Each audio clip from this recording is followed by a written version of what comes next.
Peluang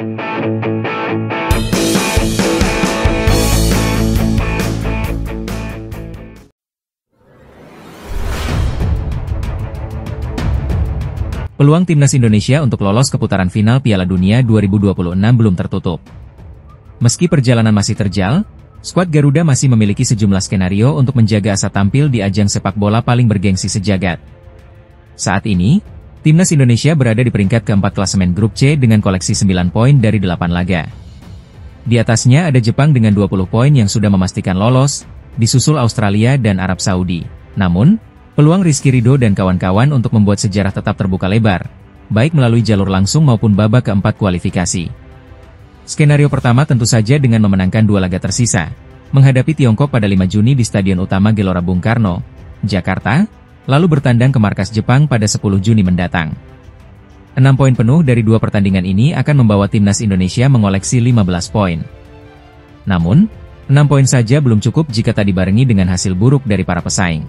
Untuk bisa lolos langsung ke Piala Dunia, Indonesia juga harus berharap Australia gagal menang di 2 laga terakhir mereka, dan Arab Saudi tidak menambah lebih dari 2 poin. Jika skenario itu terjadi, Indonesia berpotensi finish di 2 besar dan langsung melenggang ke Amerika Serikat, Meksiko, dan Kanada tahun depan. Di luar skenario ideal itu, jalan lain tetap tersedia. Jika hanya mampu meraih 4 poin dari 2 laga terakhir, maka Indonesia masih punya kans besar melaju ke putaran keempat kualifikasi. Dengan tambahan 4 poin, Garuda akan mengoleksi 13 poin, jumlah yang tak mungkin dikejar Bahrain, yang maksimal hanya bisa mengumpulkan 12 poin hingga akhir babak ini. Bahkan, 1 kemenangan saja atas Tiongkok atau Jepang, bisa cukup untuk mengamankan tempat di 4 besar grup C, asalkan Bahrain dan Tiongkok tak meraih lebih dari 3 poin dari sisa laga mereka. Demi menghadapi laga-laga krusial ini, pelatih Patrick Kluivert telah memanggil 32 pemain untuk mengikuti pemusatan latihan sejak 26 Mei di Bali.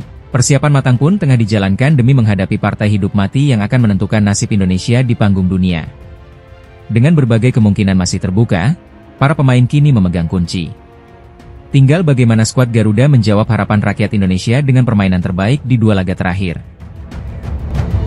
Tim nasional Indonesia tengah bersiap menghadapi 2 laga terakhir di grup C kualifikasi Piala Dunia 2026 zona Asia. Laga pertama akan digelar pada 5 Juni mendatang melawan Cina di Stadion Utama Gelora Bung Karno, Jakarta. Disusul partai berat kontra Jepang pada 10 Juni. 2 laga ini akan menjadi penentu nasib skuad Garuda, apakah mampu menjaga asa menuju Piala Dunia 2026 atau harus tersingkir lebih awal.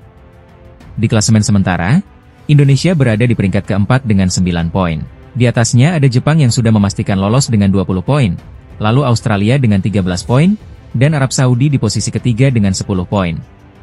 Sementara itu, Cina dan Bahrain menguntit di posisi kelima dan keenam dengan masing-masing 6 poin. Sayangnya, Indonesia dipastikan tidak bisa diperkuat oleh 3 pemain penting dalam laga kontra Cina. Kiper Martin Paes dan gelandang Marcelino Ferdinand absen karena akumulasi kartu, sedangkan Ragnar Oratmangoen mengalami cedera. Meski begitu, pelatih Patrick Kluivert tetap diminta menjaga fokus dan memaksimalkan potensi pemain yang ada. Lalu, bagaimana skenario terbaik yang bisa terjadi bagi timnas Indonesia di matchday ke-9 ini?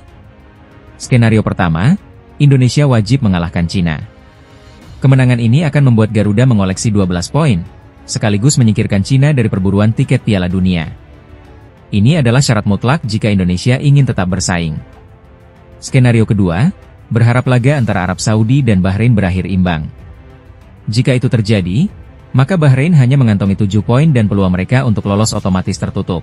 Hasil imbang juga akan membuat Indonesia naik ke peringkat ketiga dengan keunggulan 1 poin atas Arab Saudi, dan secara matematis mengunci 1 tempat di babak keempat. Skenario ketiga, Jepang diharapkan mampu mengalahkan Australia. Jika Australia kalah, mereka tertahan di 13 poin, hanya terpaut 1 angka dari Indonesia. Ini membuka peluang bagi Garuda untuk bersaing memperebutkan 2 posisi teratas di laga terakhir, sekaligus memastikan 1 tiket ke babak keempat. Artinya, jika semua skenario ini terwujud di tanggal 5 Juni, Indonesia menang atas Cina, Arab Saudi imbang dengan Bahrain, dan Jepang menaklukkan Australia, timnas Indonesia bisa bernafas lega. Tiket ke babak keempat sudah aman di tangan, dan peluang lolos langsung ke Piala Dunia pun masih terbuka. Dengan persiapan matang dan semangat juang tinggi, inilah momentum bagi skuad Garuda untuk menorehkan sejarah baru. Semua mata kini tertuju ke Stadion Utama Gelora Bung Karno, tempat di mana harapan 270 juta rakyat Indonesia bertumpu pada langkah kaki para pahlawan lapangan hijau. Timnas Indonesia bersiap menghadapi dua laga hidup mati dalam lanjutan kualifikasi Piala Dunia 2026 zona Asia. Menghadapi Cina dan Jepang pada awal Juni mendatang, pelatih Patrick Kluivert memutuskan memberi kepercayaan lebih besar kepada para pemain lokal dari Liga 1. Sebanyak 32 pemain masuk dalam daftar skuad sementara Timnas Indonesia. Menariknya, 10 diantaranya berasal dari kompetisi domestik. Nama-nama seperti Stefano Lillipali, Beckham Putra, Yaakob Sayuri, Yance Sayuri, dan Reza Arya Pratama kembali menghiasi skuad Garuda. Tak ketinggalan, sejumlah pemain langganan timnas seperti Egy Maulana Fikri, Ricky Kambuaya, Hernando Ari, dan Rizky Ridho juga kembali dipanggil memperkuat tim nasional. Patrick Kluivert menjelaskan bahwa pemanggilan pemain lokal ini bukan tanpa alasan.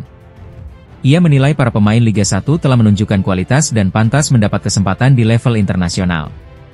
Garuda Caling kali ini saya memilih beberapa pemain lokal. Saya rasa mereka pantas untuk dipanggil. Mereka menunjukkan diri bisa melakukan hal-hal hebat, ujar Kluivert dalam video resmi Timnas Indonesia. Kalau mereka melakukan itu, tentunya mempunyai kemungkinan untuk masuk ke Timnas Indonesia, tambahnya. Langkah Kluivert ini mendapat apresiasi dari berbagai pihak, karena memberi ruang bagi talenta lokal untuk bersaing di level tertinggi. Keputusan ini juga dinilai strategis, mengingat laga melawan Cina dan Jepang akan menjadi penentu nasib Indonesia di grup C. Indonesia akan lebih dulu menjamu Cina pada Kamis, 5 Juni 2025 di Stadion Utama Gelora Bung Karno, Jakarta.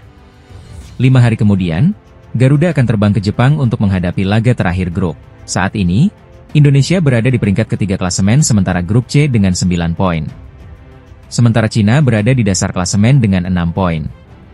Tambahan 3 hingga 4 poin dari dua laga terakhir akan sangat menentukan apakah Indonesia bisa melangkah ke babak keempat kualifikasi Piala Dunia 2026.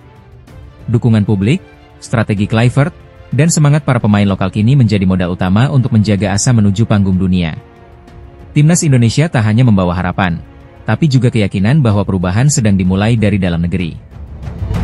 Sebanyak 23 pemain Timnas Indonesia telah tiba di Bali untuk mengikuti pemusatan latihan atau training camp jelang dua laga krusial di babak ketiga kualifikasi Piala Dunia 2026 zona Asia. Skuad Garuda akan menjamu Timnas Cina pada tanggal 5 Juni 2025, sebelum terbang ke Jepang untuk menghadapi Samurai Biru 5 hari berselang dalam laga tandang terakhir grup C. Kedua pertandingan ini sangat menentukan nasib Indonesia dalam perebutan tiket ke babak keempat atau bahkan langsung ke Piala Dunia. Informasi ini disampaikan langsung oleh manajer Timnas Indonesia, Sumarji. Dalam keterangannya, ia memastikan bahwa seluruh pemain dari kompetisi domestik, termasuk 11 pemain Liga 1, sudah bergabung dalam pemusatan latihan yang berlangsung di Training Center Bali United. Sudah 23 pemain yang datang. Pemain dari Liga 1 sudah semua bergabung. Dan hari ini merupakan latihan perdana, ujar Sumarji melalui pesan singkat. Sejumlah pemain yang berkarier di luar negeri juga sudah mulai bergabung. 3 nama terbaru yang baru saja tiba di Bali adalah Tom Haye, Joey Pelupesi, dan Dean James. Ketiganya baru mendarat setelah menuntaskan kompetisi di Eropa. Sebelumnya, 2 pemain penting lainnya, Nathan Choyaon dari Swansea City dan bek senior Jordi Amat, sudah lebih dulu tiba. Sementara pemain-pemain seperti Marcelino Ferdinand, Ivar Jenner, Ula Romeni, dan Shane Patinama bahkan lebih awal lagi memulai masa adaptasi di Pulau Dewata. Hingga saat ini, dari total 32 pemain yang dipanggil pelatih Patrick Kluivert, masih ada 9 nama yang belum bergabung. Di antaranya adalah Jay Itzes dan Kevin Dix, yang baru saja menyelesaikan musim kompetisi bersama klub masing-masing di Eropa. TC Timnas Indonesia di Bali ini dijadwalkan berlangsung dari hari Senin, 26 Mei hingga Sabtu, 31 Mei 2025. Setelah itu, para pemain akan bertolak ke Jakarta untuk melanjutkan persiapan akhir menghadapi Cina di Stadion Utama Gelora Bung Karno. Dengan semakin lengkapnya skuad dan dimulainya latihan intensif, harapan besar pun mengiringi perjalanan tim Merah Putih. Fokus kini tertuju pada bagaimana pelatih Patrick Kluivert mematangkan strategi demi membawa Indonesia meraih poin penuh, sekaligus menjaga asa menuju Piala Dunia 2026. Timnas Indonesia bersiap menghadapi salah satu pertandingan krusial di kualifikasi Piala Dunia 2026 zona Asia. Pada 5 Juni 2025, skuad Garuda akan menjamu Timnas Cina di Stadion Utama Gelora Bung Karno, Jakarta, dalam lanjutan babak ketiga grup C. Pertandingan ini menjadi sangat penting bagi Indonesia. Saat ini, tim asuhan Patrick Kluivert menempati peringkat keempat klasemen sementara dengan koleksi 9 poin. Tambahan 3 angka dari laga melawan Cina akan sangat menentukan, bukan hanya menjaga asa ke babak keempat, tapi juga membuka peluang untuk lolos langsung ke Piala Dunia 2026.